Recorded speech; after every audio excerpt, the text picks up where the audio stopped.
हरे कृष्णा, राधे राधे। हम सभी साधक श्री सुदर्शन सिंह जी चक्र द्वारा लिखित पुस्तक नंद नंदन का श्रवण कर रहे हैं। आज का प्रसंग है विश्वकर्मा नंद गांव। परम पुरुष पुरुषोत्तम पृथ्वी पर पधारे हैं और मैं देव शिल्पी होकर भी उनकी सेवा का सुअवसर नहीं पाता हूँ। इस कष्ट को कोई कलाकार ही समझ सकता है कि जब कला के मर्मज्ञ उसकी कला को व्यक्त होने का अवसर नहीं देते तब उसे अपना जीवन ही क्यों व्यर्थ लगने लगता है। सुरों की सेवा, स्वर्ग के सौधों की सज्जा सब मैंने की, किंतु सर्वेश्वर के श्री चरणों की सेवा का अवसर न मिले तो मेरा विश्वकर्मा होना ही व्यर्थ हो गया। मैं केवल विलासी सुरों के विनोद का ही माध्यम बना रहा, किंतु ब्रज में तो भगवती योग माया की अनुकंपा के बिना प्रवेश ही प्राप्त नहीं हुआ करता। गोकुल में मैं कुछ नहीं कर सका। किसी गोप ने गृह निर्माण के समय मेरा स्मरण भी कर लिया होता तो उसके करों को अव्यक्त सानिध्य देकर मैं अपनी कला को कृतार्थ मान लेता, किंतु यह भी कहाँ हुआ। गोकुल तो सब व्यक्त हो गया सीधे धरा पर, और भगवती सिंधु सुता स्वयं जब वहां सजावट करने उपस्थित हो गई, मैं किस गणना में रह गया था। सर्वेश्वर श्री कृष्ण चंद्र गोकुल से स्वजनों के साथ वृंदावन पधारने लगे, तब मुझे लगा अब भी यदि मुझे सेवा का अवसर नहीं मिलता तो फिर कभी नहीं मिलेगा। मैं अत्यंत आर्त होकर पुकारने लगा था उन आद्या अनुकंपा स्वरूपिणी योग माया को। वत्स, ब्रजमंडल में कृत्रिम अथवा नूतन कोई निर्माण संभव नहीं। मुझे सर्वमंगला ने आश्वासन दिया, यहाँ तो नित्य धाम को केवल व्यक्त होना है। तुम्हारी कला को स्वयं श्री कृष्ण अवसर देंगे आगे द्वारिका निर्माण के लिए और इंद्रप्रस्थ में भी अपने सुहृद पांडु पुत्रों के भवन बनाने के लिए। यहाँ की नित्य धरा का तुम केवल दर्शन कर सकते हो। मैं मूर्ख था। भगवती योग माया स्वयं यदि यवनिका न उठा दें, इस नित्य धाम का स्वरूप सुर भी कैसे समझ सकते हैं। मैं इस नंदीश्वर गिरी तथा इनके पार्श्व परिसर में इनकी महिमा से सर्वथा अपरिचित यहाँ निर्माण का अवसर चाहता था। कितने बड़े अपराध से बच गया यह अब समझ सका हूँ। कितनी अद्भुत बात है। सामान्य मानव की क्यों चर्चा करूं, सुर भी समझ नहीं सकते कि देव देवेश्वर भगवान विश्वनाथ के साक्षात वाहन यहाँ शिला मूर्ति बनाए घुटने मोड़े बैठे कितने युगों से तपोनिरत हैं, इसलिए कि श्री नंद नंदन का स्पर्श सुलभ हो जाए। मैं इनके श्री विग्रह पर छैनी हथौड़ी का प्रयोग करके निर्माण करने की सोचता था। कितना अशुभ संकल्प। साष्टांग प्रणिपात किया मैंने तो मुझे संकेत से समीप बुला लिया उन्होंने। सदया दृष्टि से देख लिया। हम सुरों को व्यक्त वाणी की आवश्यकता परस्पर भावाभिव्यक्ति के लिए तो होती नहीं। संकल्प की भाषा ही हमारी भाषा है। मेरे मन में कुतूहल उठ रहा था। संकल्प की भाषा में ही मुझे संतुष्ट कर दिया उन साक्षात धर्म के श्री विग्रह ने। मेरे स्वामी अनंत करुणा वरुणालय आशुतोष हैं। वे आनंद विभल थे, बार बार पुलक पूरित हो रहे थे कि श्री नंद नंदन नित्य धाम से धरा को धन्य करने पधार रहे हैं। उनका दर्शन सानिध्य सुलभ हो जाएगा, उनकी कुछ सेवा संभव हो सकेगी। स्वामी इतने उत्कंठित थे, अतः मेरी हृदय में भी भावना उठी। मैं भी उन आनंद कंद का पाद स्पर्श प्राप्त कर पाता। मेरे औघड़दानी प्रभु के लिए कुछ अदेय नहीं। उन्होंने मेरी पीठ पर अपना दक्षिण कर धर दिया। वत्स, वे तुम्हारे ऊपर आवास बना लेंगे, किंतु तुम अपना एक स्थूल भौतिक गिरि रूप बना लो और गिरिराज के समीप कुछ काल बैठकर तपोनिरत रहो। मैं अपने अधिदैवत रूप से अपने स्वामी भगवान शशांक शेखर का वहन करता हूँ। वह मेरी धर्म की अधिष्ठात्री वृष मूर्ति है और यहाँ मैंने यह अपना आदि भौतिक स्वरूप बना लिया है। जब आनंद कंद श्री नंद नंदन धरा पर पधार रहे हैं तो उनकी सर्वाधिक सेवा इसी रूप में मुझे संभव लगती है। मैं महेश्वर का वाहन हूँ। मुझे मेरे सर्वज्ञ स्वामी का वरदान मिल गया। अतः अवश्य वे सर्वेश्वर मेरे पृष्ठ प्रदेश को अपने आवास के योग्य स्वीकार कर लेंगे। वत्स, तुम चकित मत बनो। तनिक रुक कर वे विश्व वंद्य वृषभ ध्वज वाहन उसी भाषा में समझाने लगे। यहाँ इस नित्य धरा में बैठने का स्थान प्राप्त होना मेरे लिए भी सौभाग्य ही है, और सदाशिव का वरदान न होता तो वह सुलभ नहीं होता। योग माया भगवती ने तुम्हें दृष्टि दे दी है। तुम गिरिराज का दर्शन करके स्वयं मेरी स्थिति समझ सकते हो। गिरिराज की ओर देखते ही मैंने वही साष्टांग प्रणिपात किया।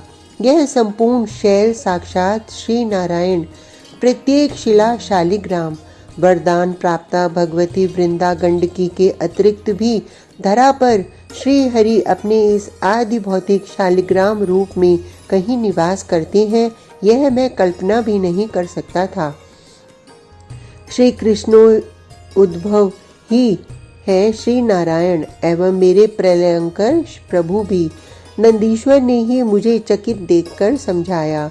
गिरिराज गोवर्धन श्री कृष्ण चंद्र के श्री विग्रह में वक्ष स्थल के भाग से व्यक्त हुए, अतः ये शालिग्राम स्वरूप तो है ही।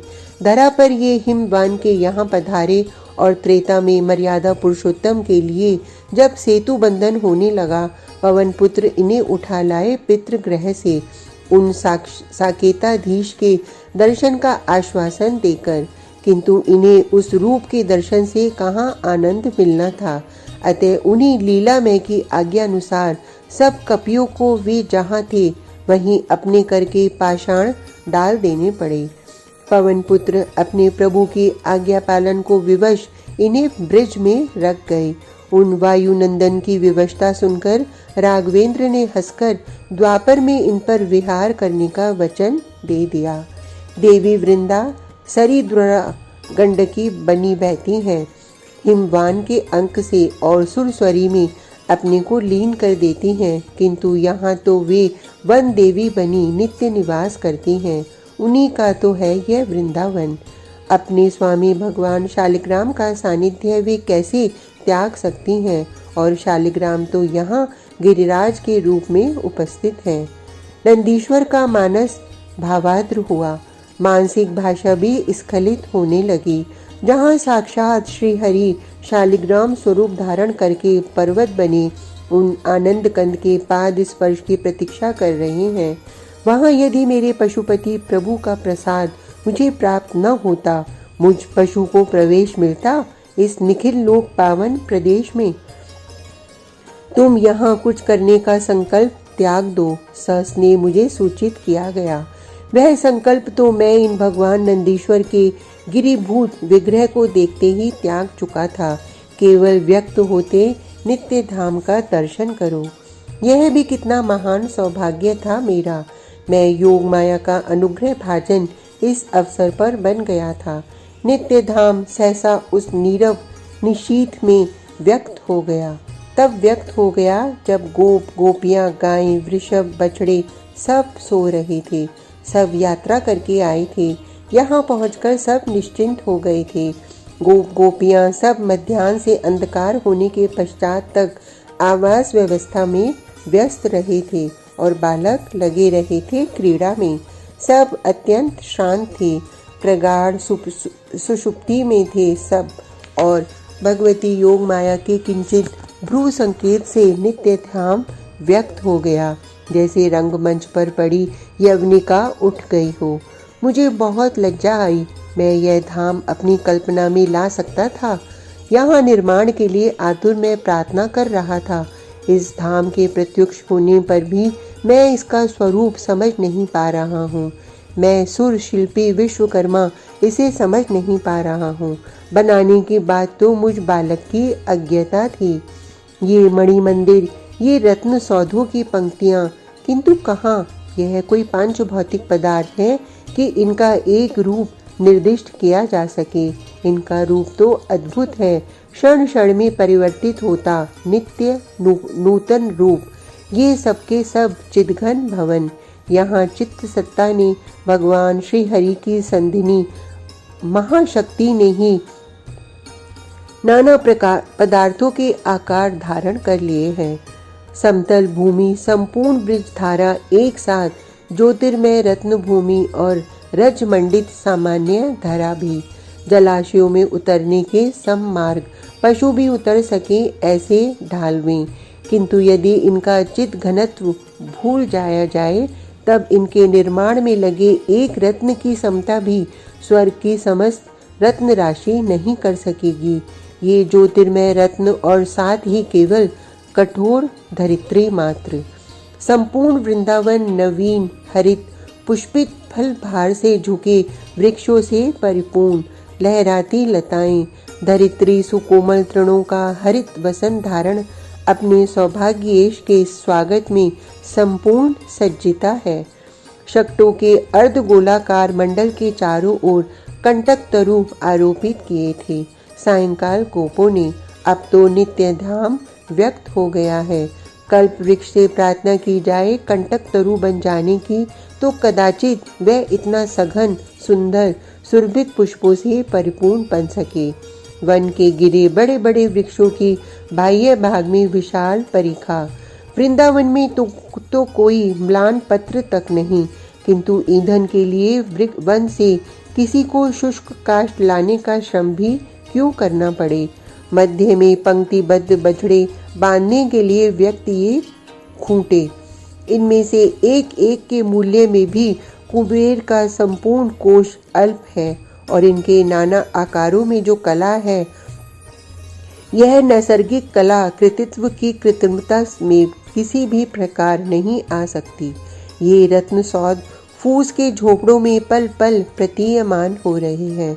नंदीश्वर गिरी के उच्च पृष्ठ पर से नीचे तक का यह ब्रिजराज का महासदन और कालिंदी कूल पर उनकी यह बैठक, गृहों में तक्र प्रवाहन की मार्ग नालियां और गृह पार्श्व में तक्र कुंड, पशुओं को जल पीने की यहाँ आवश्यकता कम ही पड़ेगी। गोपों की मल्ल भूमि, स्थान स्थान पर मोटी पतली रज्जुओं की राशियां, ग्रहों में विशालतम गोरस भांड। मैं जहाँ जिधर देखता हूँ मुझे एक एक वस्तु वह चितघन न भी हो तो भी अपनी निर्माण सामर्थ्य से परे की लगती है। पृथ्वी पर सब ओर गीले सूखे उपलों की पंक्तियां अथवा उच्च पर्वताकार स्तूप, दधि मंथन के समय उड़ते सीकरों से, गो स्तनों से झरते दुग्ध से संपूर्ण भूमि स्निग्ध, दूर तक के वृक्षों के तने वृषभों के शरीर तथा श्रृंग रगड़ने से सुचिक्कन बने। इस दिव्य भूमि में यह नित्य दृश्य अभिव्यक्त होकर पुनः अदृश्य हो गया। यह क्रमशः व्यक्त कर देगा अपने को। गोष्ठों के द्वारों पर काष्ठ के कुंडे लगे हैं। मध्य भूमि में पर्याप्त विस्तार है, जलाशय है, सघन छाया है, नील तमाल कदम वृक्षों की संपूर्ण वातावरण आज ही माखन तप्त करके घृत बनाने की सुरभि से व्याप्त है। मुझ सुर की अत्यंत प्रिय पोषक यह है सुरभि। इसका प्रसाद प्राप्त करके मुझे सुधा स्वादहीन लगने लगी है। अद्भुत दिव्य भूमि, स्वर्गाधिप के सदन को भी संकोच हो इतने संपन्न सज्जित ज्योतिर्मय मणिमंडित रत्न भित्ति निर्मित ये गो भवन और साथ ही ये केवल फूस की झोपड़ियां हैं। गोमयोप्लिप्त स्वच्छ गोष्ठ मात्र हैं और अभी गोपियों गोप कुमारियों ने ग्रहों के सम्मुख रांगुली के विविध अलंकरण का अवसर तक नहीं पाया है। मैं देख सकता हूँ कि इस दिव्य धरा में संकोच विस्तार की असीम क्षमता है। गोष्ठ, गृह कक्ष, प्रांगण, भूमि सब अत्यंत अल्प और बहुत विस्तीर्ण हो सकती हैं। आवश्यकता के अनुसार यह संकोच विस्तार स्वतः प्राप्त करने की क्षमता विश्वकर्मा की कला में तो नहीं है। ब्राह्म मुहूर्त में मुनिमंडल के साथ ही प्राय सब गोपियां जाग गईं। दधि मंथन का मंगल शब्द, गोपों को गोदोहन करना है। धन्य भगवती योग माया, किसी को भी तो नहीं लगता कि वह कल ही इस स्थान पर आया है। सबको अपने आवाज सुपरिचित लगते हैं, जैसे ये सदा से यहीं रहते आए हैं। श्री नंद नंदन अब उठ गए हैं। इनकी चरण वंदना यहाँ मैं ऐसे अदृश्य रहकर ही कर सकता हूँ और अब मुझे भगवती योग माया का संकेत यहाँ से विदा होने का प्राप्त हो गया है। इस दिव्य धरा का यह दर्शन क्षण मेरी स्मृति में नित्य बना रहे, यही इन ब्रिजराज कुमार के पदों में मेरी प्रार्थना। आज का प्रसंग इतना ही। कल तक के लिए हरे कृष्णा, राधे राधे।